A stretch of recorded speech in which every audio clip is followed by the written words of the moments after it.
जैसे ही लड़के को भूख लगती वह बेहद आक्रामक हो जाता था और पूर्णिमा की रात तो उसकी हालत और भी खतरनाक हो जाती, मानो वह किसी पर भी हमला कर सकता हो। उसे केवल उसकी माँ ही शांत कर पाती थी। एक दिन उसने रोते हुए अपनी माँ से पूछा कि क्या उसे कोई बीमारी है। माँ भी उसकी सेहत को लेकर परेशान थी, इसलिए उसे अस्पताल ले जाने का फैसला किया। लेकिन वह नहीं जानती थी कि उसका बेटा पूरी तरह इंसान नहीं है, क्योंकि उसके पिता भेड़िया कबीले के राजा थे। 5 साल पहले नशे की हालत में राधिका गलती से भेड़िया राजा अर्जुन के कमरे में पहुंच गई थी। उसी रात दोनों साथ रहे। अगली सुबह एक फोन कॉल की आवाज से उसकी आंख खुली। उसे पता चला कि उसकी नानी की हालत बेहद गंभीर है, इसलिए वह जल्दबाजी में वहां से निकल गई। उसने बिस्तर पर सो रहे शख्स का चेहरा तक नहीं देखा। कुछ समय बाद मेडिकल जांच में उसे पता चला कि वह गर्भवती है। तब उसे एहसास हुआ कि वह रात कोई सपना नहीं थी। हालांकि वह उस आदमी का चेहरा नहीं देख पाई थी, फिर भी उसने बच्चे को जन्म देने का फैसला किया। नानी के निधन के बाद उसका कोई अपना नहीं बचा था, इसलिए उसे लगा कि यह बच्चा भगवान का दिया हुआ तोहफा है। लेकिन जब उसका बेटा 5 साल का हुआ तो उसकी एक अजीब आदत सामने आई। उसे कच्चा मांस खाने की तीव्र लालसा होने लगी। डॉक्टर ने जांच के बाद कहा कि यह कोई आनुवंशिक समस्या हो सकती है और बच्चे के पिता को भी जांच के लिए बुलाने की सलाह दी। मगर राधिका खुद नहीं जानती थी कि उस बच्चे का पिता कौन है। उसकी परेशानी देखकर डॉक्टर ने डीएनए टेस्ट कराने का सुझाव दिया, लेकिन उसकी कीमत लगभग 2.5 लाख रुपए थी। बेटे के इलाज के लिए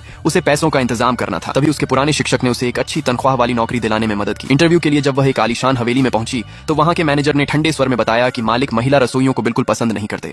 वह उसे वापस भेजने ही वाला था कि तभी हवेली का मालिक वहां आ गया। अर्जुन ने उसे देखते ही पहचान लिया। वह वही लड़की थी जो 5 साल पहले उसकी जिंदगी में आई थी। भेड़िया कबीले की परंपरा के अनुसार जीवन साथी सिर्फ एक बार मिलता है। अर्जुन कभी उसे भूल नहीं पाया था, लेकिन बिना कुछ बताए उसके चले जाने से उसका दिल टूट गया था। उत्साह में उसने उसका हाथ पकड़ लिया। जब उसकी नजर राधिका की उंगली पर गई और वहां कोई शादी की अंगूठी नहीं दिखी तो उसके चेहरे पर खुशी छा गई। इसका मतलब था कि उसके पास अभी भी उसे अपनी जिंदगी में वापस लाने का मौका था। लेकिन अगले ही पल उसे एहसास हुआ कि राधिका उसे पहचानती तक नहीं है। यह देखकर वह निराश और गुस्से में वहां से चला गया। इस तरह राधिका को हवेली में शेफ की नौकरी मिल गई। उसी रात उसने देखा कि रसोई का फ्रिज तरह तरह के खाने से भरा हुआ है, जिनमें से ज्यादातर चीजें उसके बेटे की पसंदीदा थीं। हिम्मत जुटाकर उसने अर्जुन से पूछा कि क्या बचा हुआ खाना वह घर ले जा सकती है। उसने बताया कि उसका एक छोटा बेटा है जिसे ऐसी चीजें बहुत पसंद है। यह सुनते ही अर्जुन सन्न रह गया। उसी पल उसके मन में शक पैदा हुआ कि शायद राधिका ने उसके बेटे को जन्म दिया है।